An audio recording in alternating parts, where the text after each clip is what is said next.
Welcome back to Everything Financial Radio on the Legacy Radio Network. We are chatting today with Congressman Pete Hoekstra, a candidate for the U.S. Senate here in the state of Michigan. And Congressman Hoekstra, we do, again, very much appreciate you taking time out to chat with us.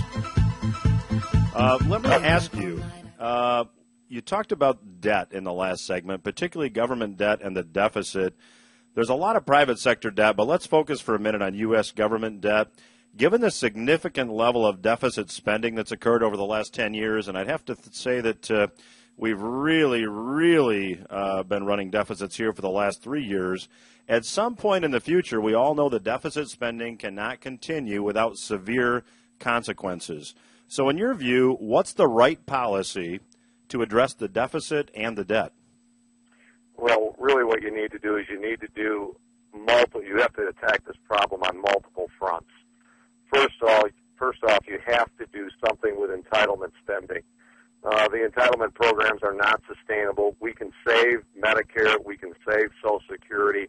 We just need to make some changes to these programs today to make sure that they are going to be there for the long term. That takes care of a lot of our unfunded liabilities moving forward into the future.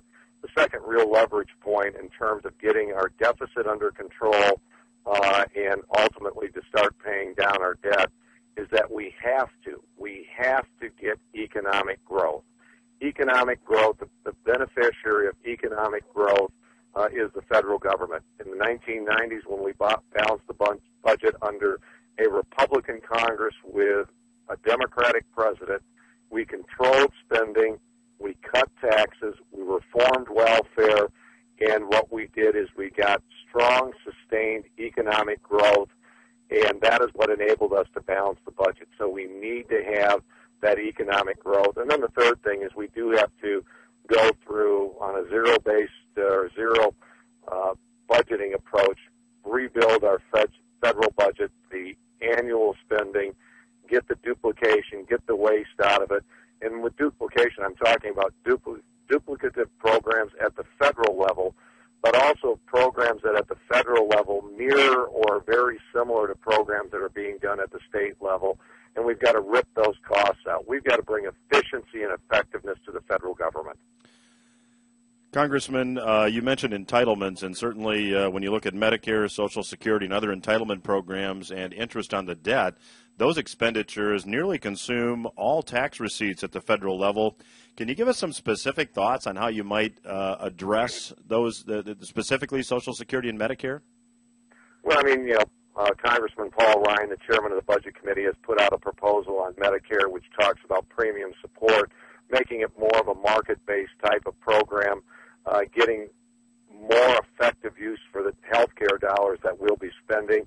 On Social Security, I think everybody knows what needs to be done is that for future individuals who are going to be taking advantage of Social Security, future retirees, we're going to have to increase the retirement age, and we're going to have to take a look at how we index future benefits based on cost of living, that there may be differences for high-income individuals versus lower-income individuals. But those are the key drivers of Social Security expenses. Everybody knows that we just need to be able to have a civil discussion about this. Don't politicize it. We can fix these programs. We can save these programs.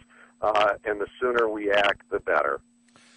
You know, Congressman, you'd mentioned in the last segment Obamacare, and certainly polls show that the vast majority of Americans would like to see the Supreme Court rule favorably and overturn Obamacare here in the next week or so. What's your take on what the Supreme Court's decision might be? Well, I mean, there are people all across America just speculating and trying to anticipate exactly what the Supreme Court may or may not do. I think ultimately whether the Supreme Court, invalidates Obamacare, all of other parts of it, I think ultimately, because I think I just saw numbers, only 1/3 of the American people are in support of the government takeover of health care, which is what we see with Obamacare.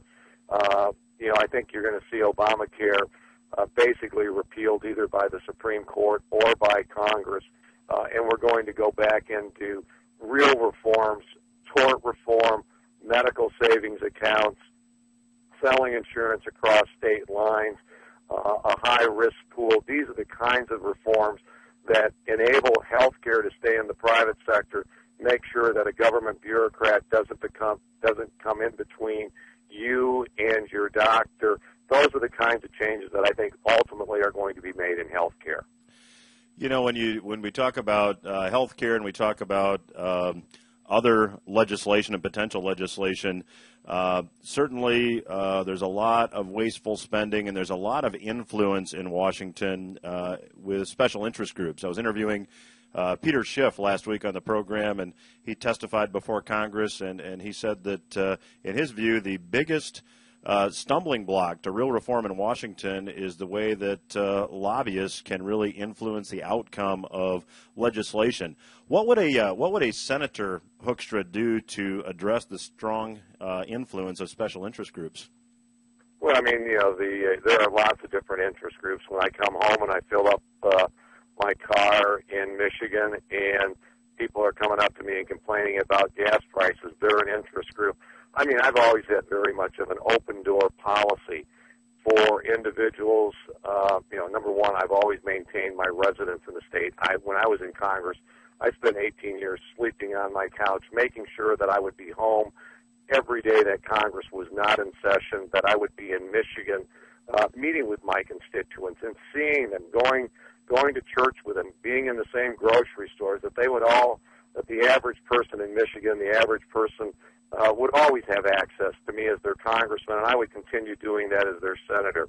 And then also recognizing that, you're the senator for the entire state of Michigan, you're a senator for all of the people of Michigan, and not for any particular constituency. But the most important thing is having an open door to all people who wanted to come in and share their views and their perspectives on the issues that might be in front of Congress.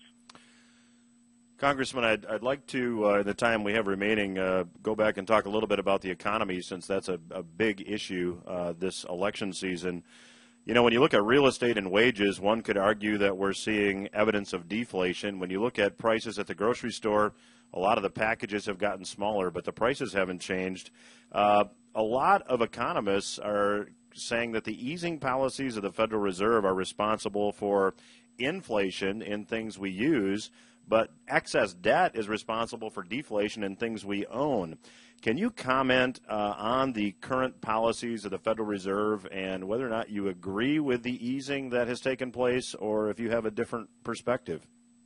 Well, I think the quantitative easing is laying the framework for long-term inflation. I mean, this debt and this deficit, again, I'm not an economist, but many economists will just tell you we're putting in place the fundamental building blocks for long-term inflation, significant inflation, and it's going to be problematic. I think that, the position that we've put the Fed in is very, very unfortunate, because we continue to have these huge deficits on an annual basis, and we have to find some way for someone to fund that debt. Ultimately, we need to get back, and we need to solve the underlying problem. We've got to get rid of deficit spending so that we are not putting the Fed into this very awkward position of developing long-term monetary policy that I think will be unhealthy for the economy. And basically, inflation has a devastating effect throughout our economy for lots of different groups of people. So, let's stabilize the economy, and the way to do that is embrace growth, get rid of government rules and regulations, reform the tax code, and make sure that we restrain spending. Congressman, you mentioned reform the tax code. The so-called Bush tax cuts are set to expire at the end of this year. What, in your opinion, is likely going to be the outcome? Are we going to see these extended? What should happen? Well, I mean, you really can't, you can't make a prediction on that until you understand or know exactly what's going to happen in the November election. I really believe that if Mitt Romney is elected president, I think that very little will get done in a lame duck session.